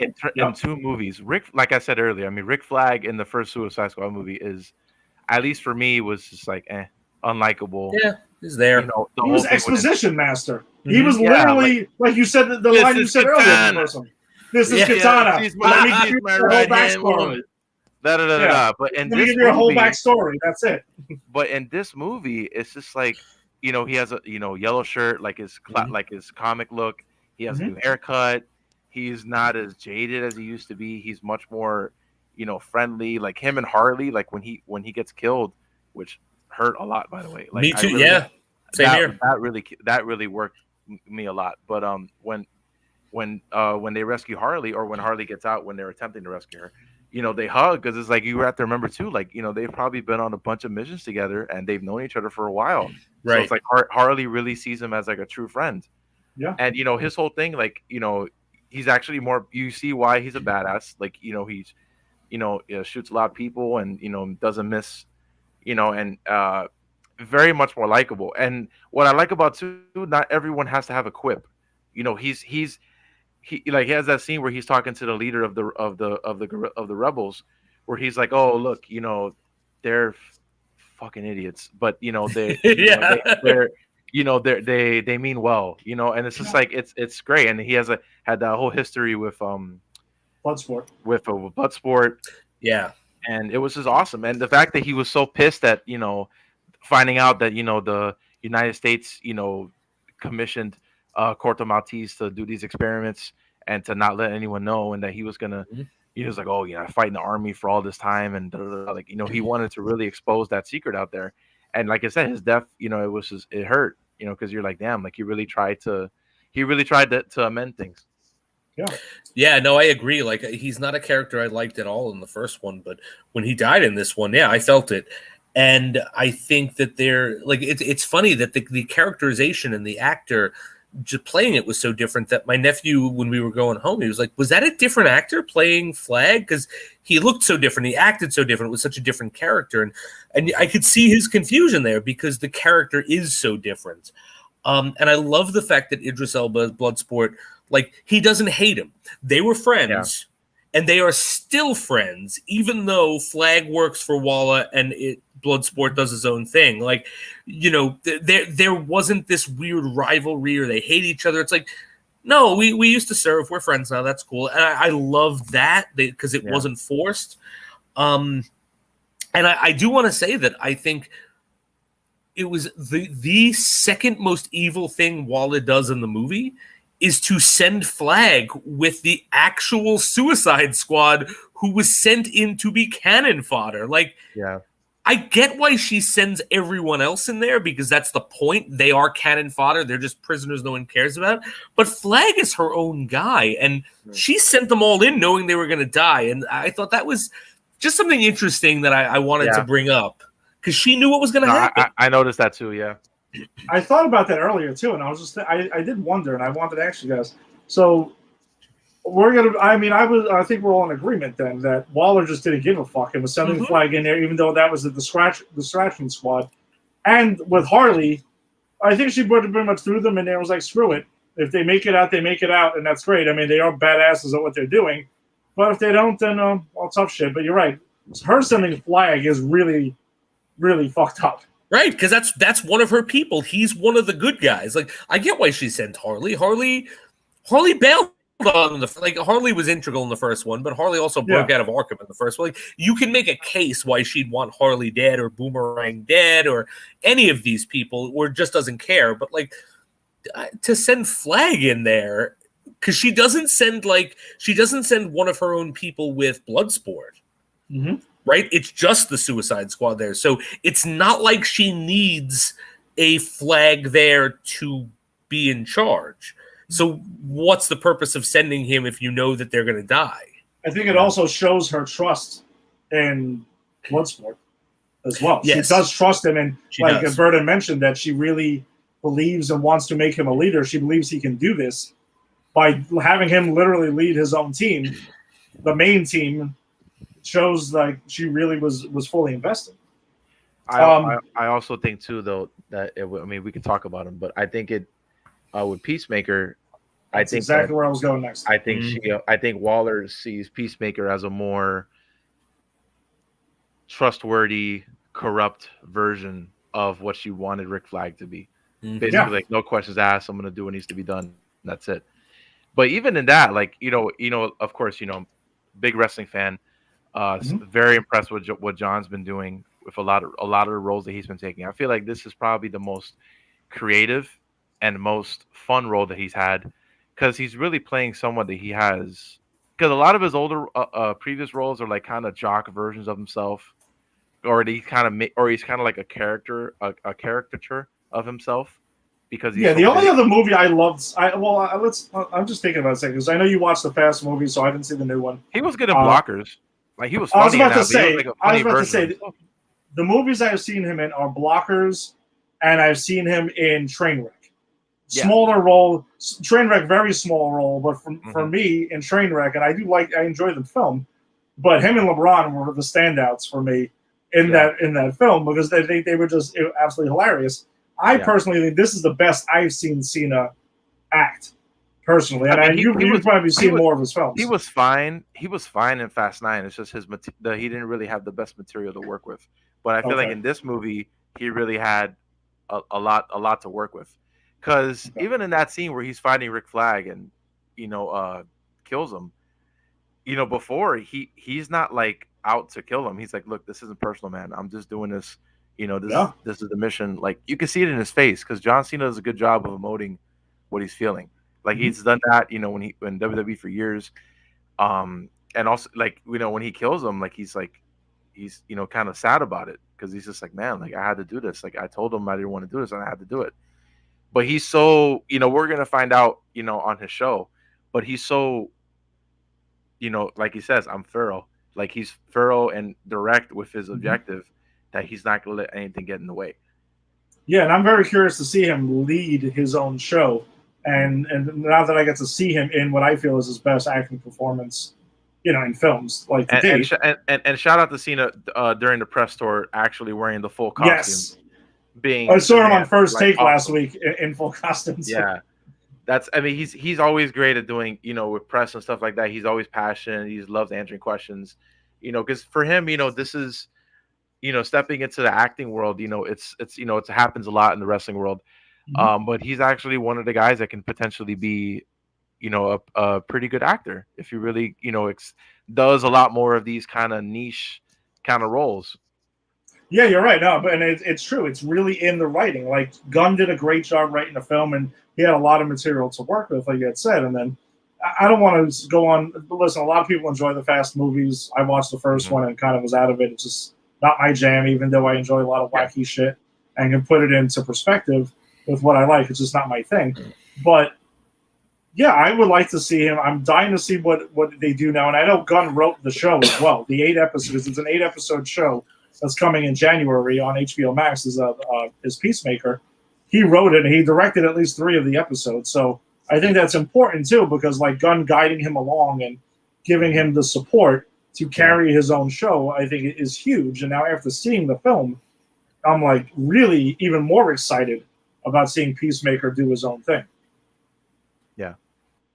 I guess the other character I think we can jump into here, and I guess the last one we can get into, and I guess maybe we can touch brief points on the others.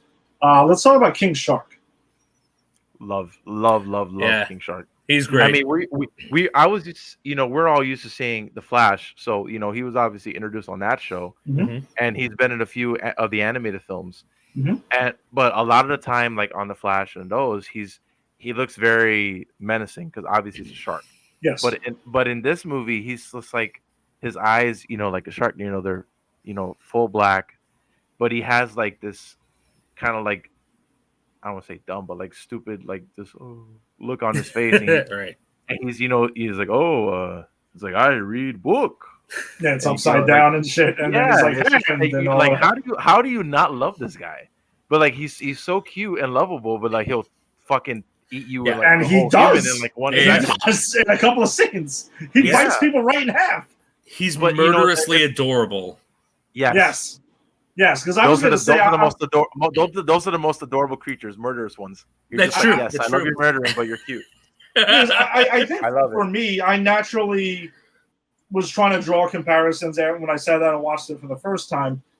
Being that Gunn did the film too, it was like, all right, so maybe King Shark is going to be his version of kind of like Groot in a way, where I can see a little bit, but then again, King Shark is ripping people in half and literally trying to eat people, tries to eat Ratcatcher too. I love the fact when he's speaking Spanish and even Peacemaker's walking by carrying something. Oh, look at that. He's speaking Spanish. Yeah. He's like, sí. Sylvester Stallone, perfect choice for voicing him. It's basically Rocky, but like hammed up. Yeah, super hammed up. Like Rocky 5. Like Rocky 5 Rocky. Because we all know that Rocky in Rocky 5 completely is out of control, and it's not real Rocky. No, it's not. It's like a character of it. Like somebody was on SNL doing and like I mentioned earlier, it's it's the little moments. So like when they're all put into C4 on Jotunheim, and then he gives Peacemaker the thing, and he's like, no, no way. And it's like Peacemaker, and he puts it on, and then when Peacemaker turns around to go with a flag in them. Obviously after seeing it again, he's going to confront Flag because he wants to get the records. Yeah. But then King Shark turns around and it's just like, it's like everyone left. And it's like, oh man, they left them again. But it's just like stuff like that. Like it's cute, There's also a heartbreaking moment when he's looking out of when they're in that truck van. when they're in that van, Yeah. and he's looking out and he's looking at people hugging and stuff like that. And was that? I'm sorry, Jason. Was that what you were going to bring up? No, I was going to bring up something else. Go for it. No, that was it. I just thought it was a very like a heavy moment there where he's just kind of like learning and seeing people interacting and things like that. I wanted to bring up that even again because James Gunn is really good about not letting threads drop. Even that like joke of this is the Peacemaker like C4 comes back because you actually do see that stuck to the wall and explode. Yep. Which I thought was awesome. I mean, I thought King Shark was really funny, great comic relief. I was sad that that it was not the Croc, Killer Croc, because I'm a big Batman fan and I do like the Croc, and it sucks that the Killer Croc will likely never get a real good movie, but I think King Shark was like such a great choice and fantastic. And just to touch a bit on Peacemaker, because my internet went down, I lost it for a second. I did not see that turn from Peacemaker coming, and I'm usually good at.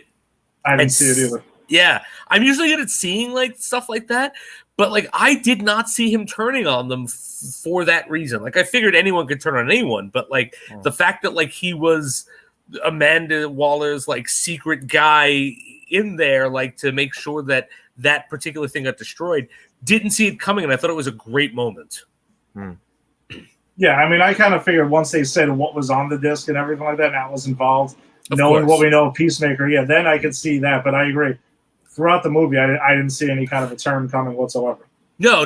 It's only once you get there at the end. And also, I thought it was interesting that, and we talked about this after we saw the movie, and I don't know if you guys talked about it before, but he has no compunction putting a bullet in Ratcatcher 2's head.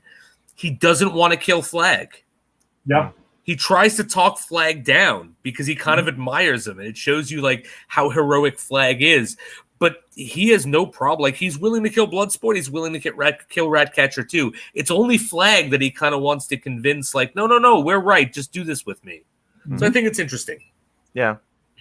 I also so if we want to just before we wrap it up, just touch on some of the other characters that went, like Blackguard, which was Pete Davidson's character, who gets a very funny moment earlier on. Like he gets a couple of moments where he thinks that that Weasel is a dog and stuff like that. Werewolf. A werewolf. They're talking about a dog. Then there's Javelin thinks he's a dog, and That's then there's a whole conversation. And with that, I think that's pretty funny. He obviously brutally gets his head blown off because he sells out, the Suicide Squad. He does, but does he? Because that was the plan. Exactly. I think that was cool. Javelin was. We could talk. We could talk about. I think maybe our favorite deaths. I think my favorite death in the movie was TDK. Oh, when they were shooting his arms and stuff like that. And he's just rolling on the floor, separated. That was hilarious. So good. That was good. Blackguard getting his head blown off was pretty great because it was extremely graphic. Savant gets his head blown off. I think Savant is my favorite because the bird then lands on his head and starts picking in his brain. I was like, son of a bitch, got you. Because I knew. I actually knew Savant, the character of Savant, as a Batman villain before he was introduced in the films. I'm like, I didn't even know that shit. Yeah, he's like a minor Batman villain, but still. But it was interesting that I was like, wow, they're gonna bring in Savant. I wonder what they're gonna do with him. And in that opening scene, like when he sees everyone dying and he's just like, he just runs away screaming. I'm just like, oh, because it makes you like that opening scene where he's bouncing the ball and like catching it. You think, oh, he's fucking badass. He's gonna whatever. But he gets his head blown up. You're just like, man, like this is crazy. He's the one that Waller takes out because she has to take somebody out. Just to show you that this is like a thing. We can't kill Slipknot again. No, right. He's gonna kill him once. Yeah, if it was possible, they just would kill him again and just keep on doing that. Javelin's thing I think is pretty funny because that whole little thing he has and gives Harley the whole thing. take the javelin. And again, Yes. that sets her up for her whole arc. Everything she does in the movie is because he gave her that javelin, and she's walking around knowing she's She in a has no movie reason going, why. There's no Yep. reason why. right? Just like, a guy gave me this javelin. I got to figure out what to do with it. I mean, all right. And for the time Boomerang's in the film, he gets his quips off and gets to have some fun with them in the plane, and then all of a sudden, He obviously, upgraded his boomerangs, which is cool. Like, yes, he slices a dude's head off. Yes, which I wanted to see that boomerang. Why don't I get Yeah. to see that boomerang? And right there, Jason, he went is out, why he went he's out dead. strong though. He had his Yep. arm up. He was like, "Yeah, Yep. he was, I'm good." Yeah. But I just want to say, like I mentioned earlier, in terms of like big bads and villains, the fact that I probably knew someday they would be able to do Starro right, but I never thought they would be able to do it like this. I mean, Starro was done so cool. well, and it wasn't That's just like a monster or like an alien. Like when he died at the end, he's like, "Oh, I wish I can be floating in the stars." I was happy watching floating the in the planets. stars, looking Yeah. out. Like, that was great. And Yeah. you feel bad. You're like, "Oh man, he's just been experimented on and assaulted and shit." But Because like the thing is, yeah, go ahead. he's not evil. Like, he Yeah. was just a being that was taken on board a spaceship, brought to Earth, and then experimented on for 30 years and sexually assaulted by weird thinker David Capaldi. Like, he's Yeah. like, he's the villain, but he's or she, whatever it is an understandable villain. Yeah. It's the villain. It is the villain. But like it was the little details too, like when when he's walking and then like he gets knocked over, but he just turns and walks on his other leg because it's just I'm like, oh yeah, it's a starfish, like it's not gonna fall. And like when Harley went in the eye, as a person who wears contacts, I was just like, ugh. I was like, whoa. And As a she's like, person who doesn't wear contacts because he can't put his finger in his eye, right? It was just like, Right. oh man. As soon as she got on the building, I was like, "Oh, they're gonna stab the hell out of her!" Yeah. Oh my god! But it was awesome. But- like you see the rats go in there, and then she's in the water. That or was the crazy. food, whatever. Yeah. I knew as soon as I saw Starro, I knew the javelin was going in its eye. I knew it. Like you had to. I did not realize she was going to be fully submerged into its eye and its body of water, and a million rats were going to follow her in and eat the thing from the inside. I did not see that coming at all. Like that visual of like his eye full of blood and like Yes. I was just like, oh my god. It's crazy. And but let's think about that. I mean, this is a Justice League villain. Like this is Yes. a Superman threat if any. And the fact that Ratcatcher #2, Bloodsport, Harley Quinn, and King Shark destroyed Starro from destroying Corto Maltese is And incredible. then the rest of the world. Yes. Right? It's just like wow. And I think it really shows something important because when the first Justice League happened, they're not Justice League, I'm sorry, Suicide Squad, everyone went, well, why didn't Superman just go? Where was Superman when the Enchantress was doing this? Yeah. No one said that about Starros, and it's the same threat level. And the reason no one said it because no one cares, because that was fun. They enjoyed watching it. And I think that's, that's the key here. That's a very fair point because that was one of my biggest criticisms of Suicide Squad. Right, but it wasn't a criticism of this one. And again, Nope, Starros is a pretty never crossed my mind. right, but Starros is a pretty big deal. Yeah, absolutely. And then, like Bert said too, in the comics, I mean, the Justice League does face Starro. Mm-hmm. I mean, and Superman. So I mean, And in the animated shows, I mean, he's a big like group villain. Like they bring everyone together to take on Starro. Like I think it was on Brave and the Bold. Like Mhm. Batman put together the Justice League to take out Starro because it's like a whole like invasion thing. Because I love how he would talk through the people that he took over. That was awesome. Now and like when he got hit in the leg by Polka Dot Man, everyone like grabbed their leg like, like it was just perfect. It was the little details like that really made it work. And I posted something in the group last night. I don't know if you guys know this, but Starro was a Starro, not the Starro, was made a Robin by Batman briefly. yes, I did read that from your article that you had shared from Screen Rant. Yeah. Which I think is insane. That's just insane. All right. So I think that pretty much wraps it up for us tonight with our discussion of the Suicide Squad. Bert, thank you so much for for joining us and guest Thanks for host. joining us. It was know you're- great to have you.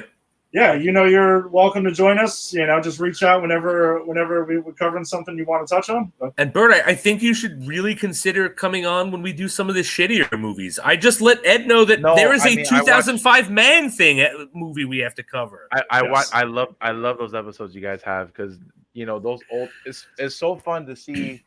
Like speaking of Starro, so like they couldn't do Starro 20 years ago. No, Like with the CGI, the way it worked in this movie. So seeing the limits of technology and movie magic 20 years ago with all these older, especially comic book movies that like the 1990s Captain America movie, like the fact that they couldn't even make him throwing the shield look halfway decent, and now that's such an easy effect that they can do now that it just changes everything. But like I love those episodes because those older movies are like they're so good, they're so bad they're good. yeah, if you got one you want to do, we're always open. So let us know. Yeah, just reach out. We'll keep you posted on what it is that we're going to do. Because I'm sure we'll dive back into those. But I mean, we thankfully also have new movies to keep covering. In a few weeks, we'll have Shang-Chi and the Legend of the Ten Rings. We're excited about. So then we got a bunch of a lot of shows coming back. Titan season 3, which I'm excited for. Excited. Doom Patrol season 3. Yep. Doom Patrol is what Legends can be if Legends wasn't on CW. Absolutely. Because if Legends was on HBO. Because Doom Patrol is like, I mean, I don't know if we talked about it on here, but Doom Patrol, like, that's a show that you have to watch like repeatedly to really understand what's going on, because that show introduces concepts of stuff that's like crazy, but like funny, weird, crazy. Because I've read a few of the comics, but that you want to talk about getting characters right. Brendan Fraser as Robot Man, perfect. Diane, I can't say this enough. Diana Guerrero as Crazy Jane, is probably one of the best performances of any show. The fact that she plays. She's fantastic. 10 different characters, but like each one unique, doesn't feel like a copy of the other. It's just like, it's crazy because that's a character that on paper is like, yeah, this is one person doing different roles, but the fact she really commits hard and really goes into it. And she's good. She's really good. Like she seems like different people when she does it. Yep. So that's what I'm saying. We're gonna be knee deep into a bunch of shows next week. We will, and Bert, just reach out, let me know what's up. But next week, though, we're not going to really have a movie, though, because we have What If, which drops tomorrow. So we're going to be super amped to talk about that. We have Stargirl, there's season 2 premiere. We're going to have Superman and Lois, which was on tonight as well. And Titans. We'll also be talking about the first episode of Titans because we weren't sure if they were dropping them one at a time, but I'm pretty sure that I saw that they were going to be dropping them one at a time, so we can talk about them weekly instead of having to give people time to catch up on the season, which was what we did with MODOK and Masters of the Universe Revelation, is that we kind of gave people 2 weeks to watch it, and then we jumped into the whole thing. So, all right, and if you want to catch more Bert stuff, Bert, where can people find you if they want to read some of your stuff and catch you? Well, I mean, the best way, popculturepros.com. Most of my current reviews are on there, but a lot of them from the older ones you can find on Google. Just I've done pretty much a lot of them the last 5 years, so they're easily accessible. IMDb, anywhere. But yeah, like I don't have any this week, but I'm usually pretty consistent with them. So I just keep looking on the site for them, because that's more or less where they get posted. And check us out next week. We'll and if you're on Facebook, join Granny's Peach Teas Facebook group as well. We share a bunch of various stories that maybe we don't talk about on here. You can catch the show every week. If you're into wrestling, Bert's on there too on a Just Too Sweet show. He'll pop in from time to time with Tim and Eric. They're usually on Tuesday nights. If you're into the Yankees, you can catch me and Lisa. We're on Sunday nights now, talking about the Yankees once a week. If you're into the Mets, you can catch Faraci and the guys. They cover the Mets on the Put It in the Book show. And then Jada and Kyle, they do their movie reviews as well, and they talk about all types of different movies, from all different kinds of genres. So thanks for joining us. We appreciate it. And I'm sorry, if you're joining us on YouTube, click subscribe on Pop Culture Pros, and then watch everything. Watch it all. Ingest it all, man. And also keep up on the podcast feed on Spotify. Yes, on Spotify and Anchor. or on Anchor, on Apple iTunes and everything. Wherever you find your podcasts, subscribe. Check out all the shows when you can. So, everyone, stay safe out there and have a good night. We will see you next time. Peace. Later. Later.